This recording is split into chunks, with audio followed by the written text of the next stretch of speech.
Hello guys, Radhe Radhe. Welcome to my YouTube channel. आज हम यहाँ पे ईवीएस पढ़ेंगे जो सीटेट और भी सारे एग्ज़ाम्स के लिए महत्वपूर्ण होते हैं। तो यहाँ पे सबसे पहले फर्स्ट टॉपिक है रेड डाटा बुक, यानी कि विश्व संरक्षण संघ, वर्ल्ड कंजर्वेशन यूनियन, जिसे पूर्व में अंतर्राष्ट्रीय प्राकृतिक एवं प्राकृतिक संपदा संरक्षण संघ IUCN और IUCNNR के नाम से जाना जाता था।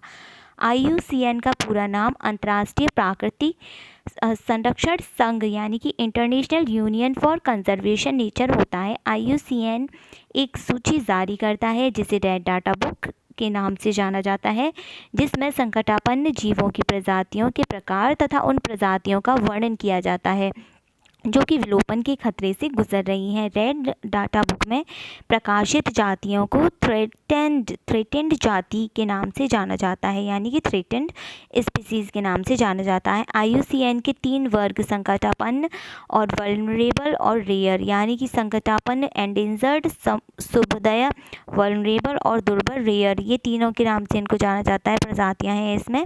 और आइए जानवरों के नाम बारे में जानते हैं। जानवरों की खाल पर जो डिज़ाइन होती है वो उनके बालों की रंग के कारण होती है। दिन में जागने वाले जानवर आमतौर पर कुछ ही रंग देख पाते हैं, सारे नहीं देख पाते लेकिन कुछ रंग वो देख पाते हैं। रात में जागने वाले जानवर हर चीज़ को सफ़ेद और काली ही देखते हैं। बहुत से जानवर किसी खास मौसम में लंबी गहरी नींद में चले जाते हैं, जैसे कि छिपकली।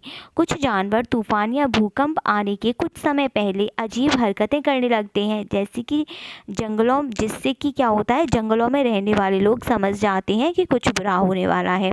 जानवरों में भी देखने और सुनने और महसूस करने की शक्ति होती है। वैज्ञानिकों का मानना है कि कई जानवर की अपनी भाषा होती है। जिन जानवरों की बाहरी कान व शरीर पर बाल होते हैं वो बच्चे देते हैं, और कान और शरीर पर बाल नहीं होते तो वो अंडे देते हैं। स्तनधारियों की विशेषताओं में इनके शरीर पर बाल का पाया जाना और कान के मध्य भाग में 3 अस्थियां होती हैं। स्तनधारियों में शरीर पर बाल होते हैं और कान के मध्य में 3 अस्थियां होती हैं। पहली तो मेलियन, इनकस और स्टेपस। मेलियन, इनकस और स्टेपस, ये तीनों अस्थियां कान की होती हैं। ये तीनों पाई जाती हैं स्तनधारियों में और बाल पाए जाते हैं। अब और ये बच्चे भी देते हैं। यदि कुछ प्रजातियों को छोड़ दें तो लगभग सभी स्तनधारी वर्ग के जंतु जो हैं वो बच्चे देते हैं, तथा जिन जानवर में यह नहीं पाए जाते वो क्या देते हैं, वो अंडे देते हैं। स्लॉथ एक भालू की तरह दिखने वाला जानवर है। ये भालू से अलग होता है, लेकिन ये दिन में 17 घंटे पेड़ पर उल्टे लटक कर आराम से सोते रहते हैं। उल्टे लटक कर 40 वर्ष के अपने जीवन में ये 8 पेड़ों पर ही घूमते हैं। ये सप्ताह में एक बार शौच पे जाते हैं, तब ये पेड़ से नीचे उतरते हैं और उसी पेड़ के पत्ते खाकर ये अपना पेट भरते हैं। बाघ अंधेरे में हमसे 6 गुना बेहतर देख सकता है।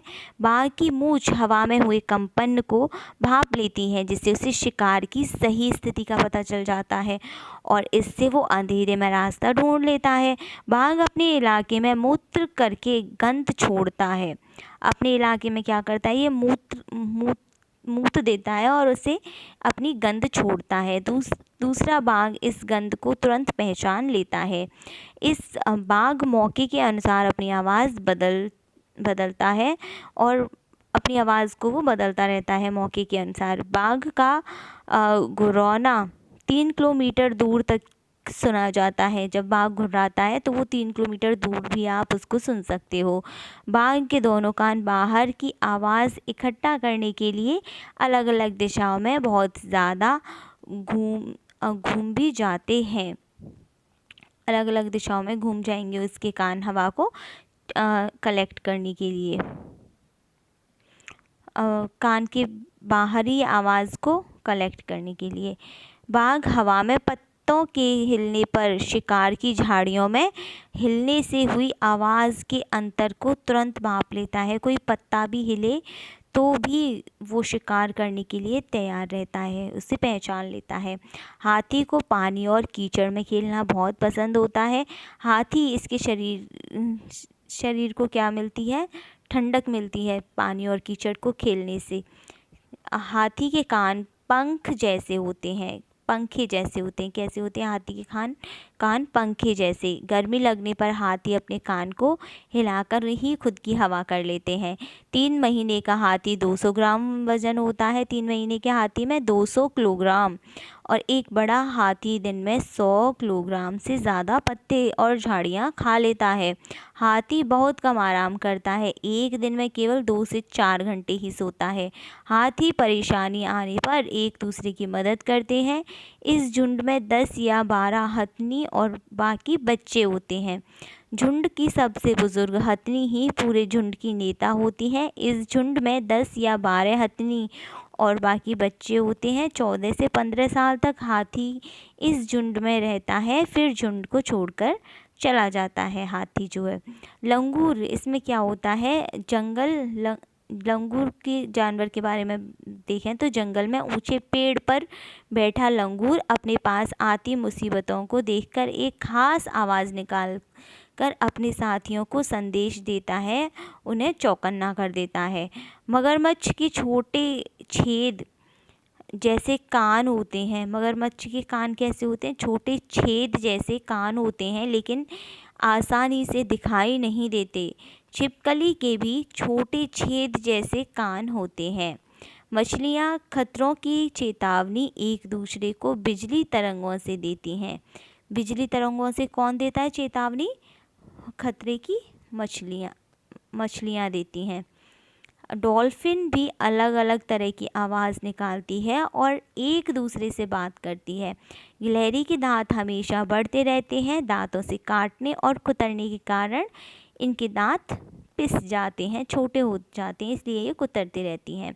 बिल्ली के दांत नुकीले होते हैं, जो मांस को फाड़ने और काटने में काम आते हैं।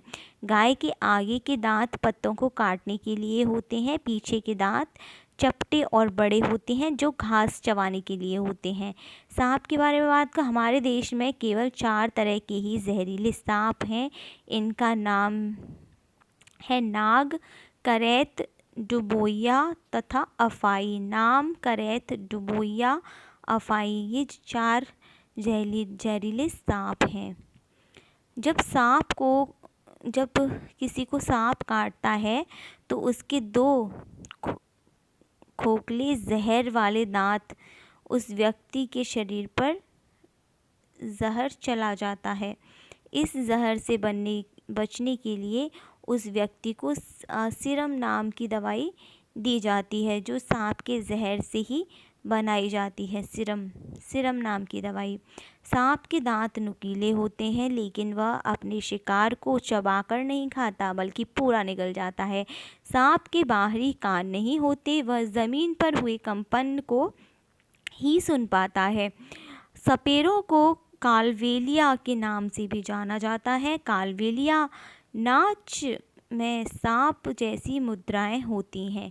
सपेरों को कालबेलिया भी कहते हैं। और कालबेलिया जब नाच होता है तो उसमें नाग जैसी मुद्राएं बना के डांस करते हैं। कुत्ते क्या होते हैं, कुत्तों की गलियों में अपनी जगह बटी हुई होती हैं। एक कुत्ता दूसरे के मलमूत्र की गंध से जान लेता है उसके इलाके से बाहर का कुत्ता आया था। तो मलमूत्र से ही वो पहचान लेगा कि ये हमारा कुत्ता नहीं है, ये बाहर का कुत्ता है, कोई बाहर का कुत्ता आया है। तो केंचुए ज़मीन में छेद बनाकर मिट्टी को मुलायम कर देते हैं। ज़मीन को इन छेदों से हवा और पानी मिल जाता है। केंचुए क्या करते हैं, ज़मीन में छेद बनाकर मिट्टी को मुलायम कर देते हैं। ज़मीन को फिर इन छेदों से हवा और पानी मिल जाता है। केंचुए मृत पत्तियाँ और पौधे खाते हैं और इसके मल से ज़मीन उपजाऊ बनती है। केंचुए के मल से। केंचुए को किसान का मित्र माना जाता है। चींटियाँ चींटियाँ मिलजुल कर रहती हैं और चींटियों का काम बटा रहता है। रानी चींटी अंडे देती है। सिपाही चींटियाँ बिल का ध्यान रखती हैं और काम करने वाली होती हैं। चींटियाँ भोजन ढूंढकर बिल तक लाती हैं। चींटियाँ चलते समय ज़मीन पर कुछ गंध छोड़ती हैं, जिसे सूंघकर पीछे आने वाली चींटी को रास्ता मिल जाता है। दीमक और ततैया भी समूह में रहते हैं। दीमक और ततैया भी समूह में ही रहते हैं।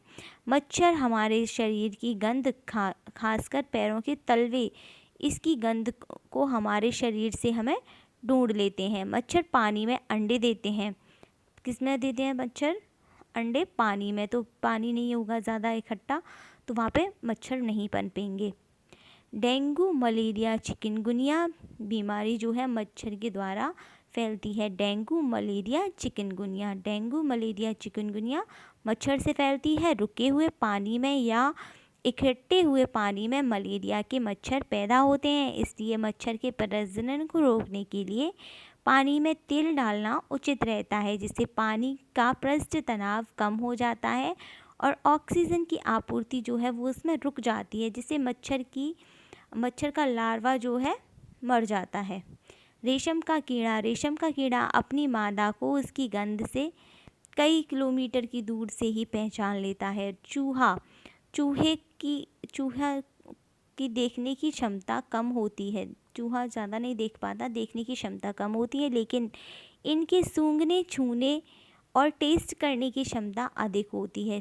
चूहा हर चीज़ को टेस्ट करता है और बहुत जल्दी खुशबू से पहचान लेता है। पक्षी केवल अंडे देने के लिए घोंसला बनाते हैं। जब अंडे से बच्चे निकल जाते हैं तो वह घोंसला छोड़कर उड़ जाते हैं। घोंसला छोड़कर पक्षी अलग अलग जगह चले जाते हैं, पेड़ों पर, ज़मीन पर और पानी में। ये तीनों जगह जाते हैं पक्षी। अधिकतर पक्षियों की आँखें उनके सिर के दोनों तरफ होती हैं। पक्षी एक ही समय में दो अलग अलग चीज़ों को एक साथ देख लेते हैं, यानी उन पर नज़र डाल लेते हैं। जब अलग अलग चीज़ों पर केंद्रित करते हैं तो उनको देखने का दायरा बढ़ता है, और जब ये बिल्कुल सामने देखते हैं तो इनकी दोनों आँखें एक ही चीज़ पर होती हैं।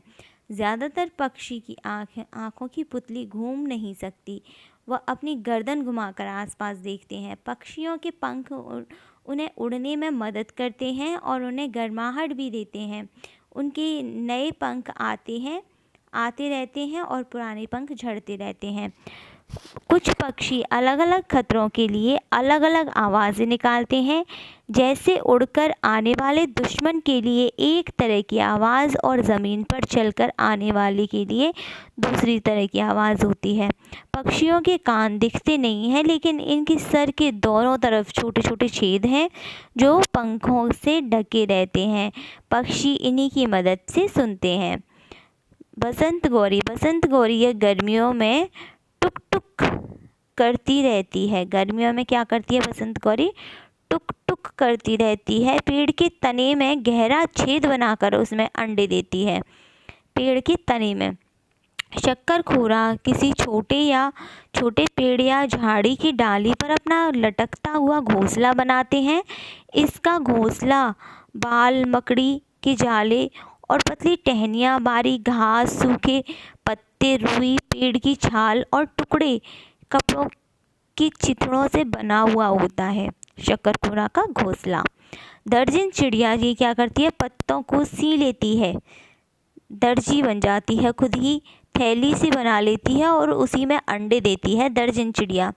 चील, बाज और गिद्ध ये क्या करते हैं? चील, बाज, गिद्ध हमसे 4 गुना अधिक दूर तक देख पाते हैं। चील की पूँछ खांचे वाली होती है।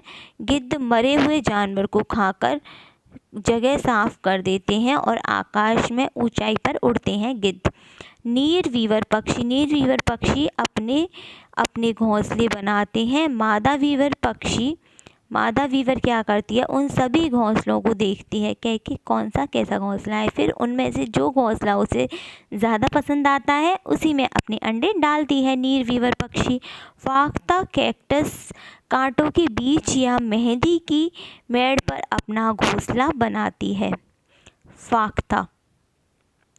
उल्लू अपनी गर्दन पीछे तक घुमा सकता है। मैना झटके से अपनी गर्दन आगे पीछे करती है। कलचड़ी पत्थर के बीच अपना घोंसला बनाती है। इसके घोंसले में पौधों की नाजुक टहनी, जड़ें, ऊन, बाल, रुई सब बिछा रहता है।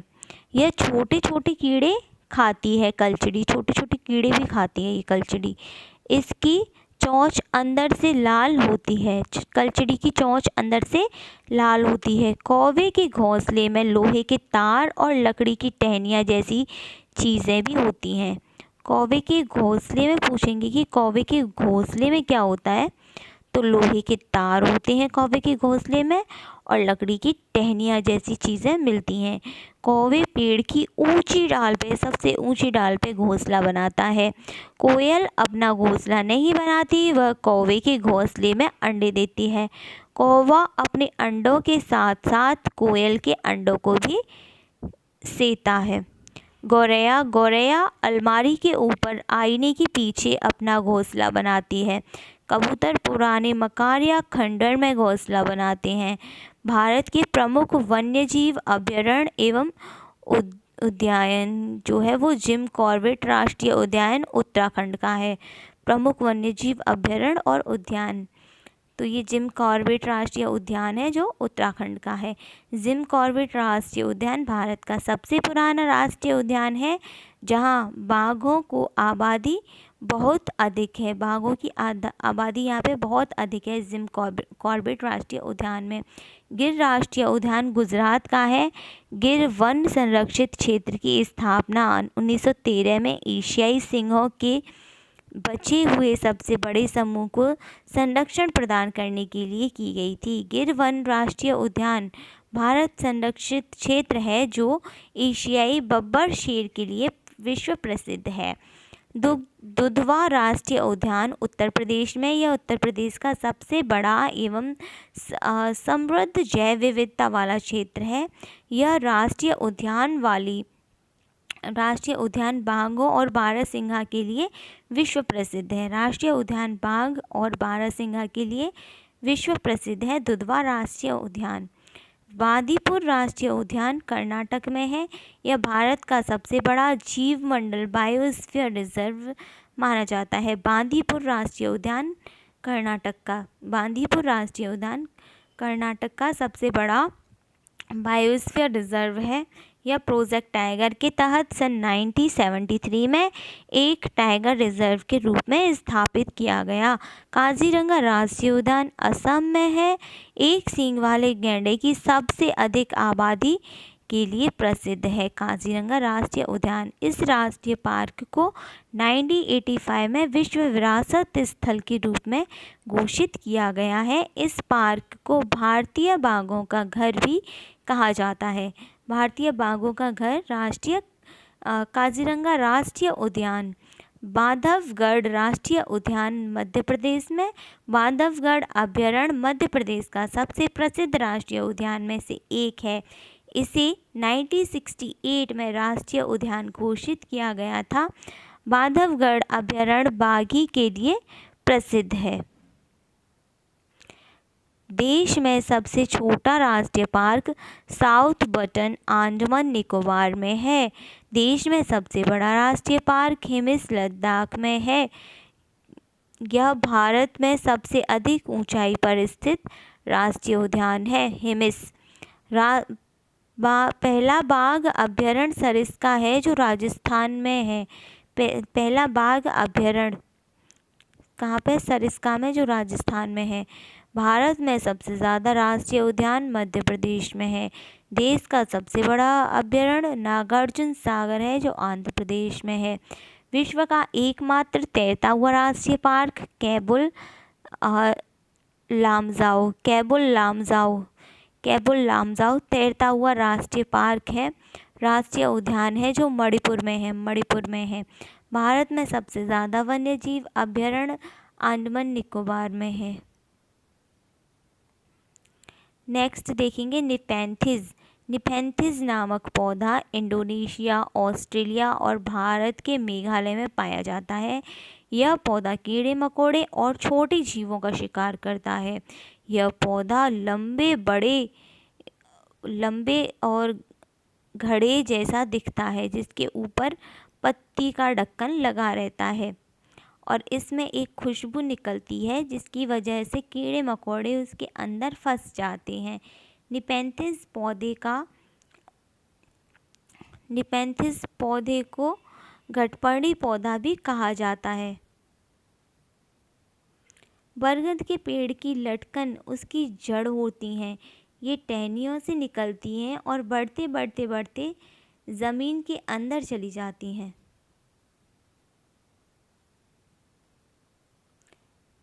रेगिस्तानी ओक। ऑस्ट्रेलिया में रेगिस्तानी ओक पेड़ लगाया जाता है जिससे ऊंचाई 11 से 12 फीट होती है जिसकी ऊंचाई 11 से 12 फीट होती है और इसकी पत्तियां बहुत कम होती हैं।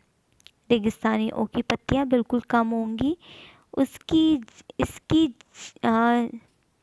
जई ज़मीन के अंदर 250 से 300 फीट तक जाती है। जब तक यह पानी तक न पहुंच जाए तो यह पेड़ के तने में जमा होता रहता है। पेड़ के तने में जमा होता रहेगा फिर पानी। जब कभी इस इलाके में पानी नहीं होता तो पानी की कमी नहीं पड़ती तो यहाँ के लोग इस तने के अंदर पतला पाइप डालकर पानी निकाल लेते हैं।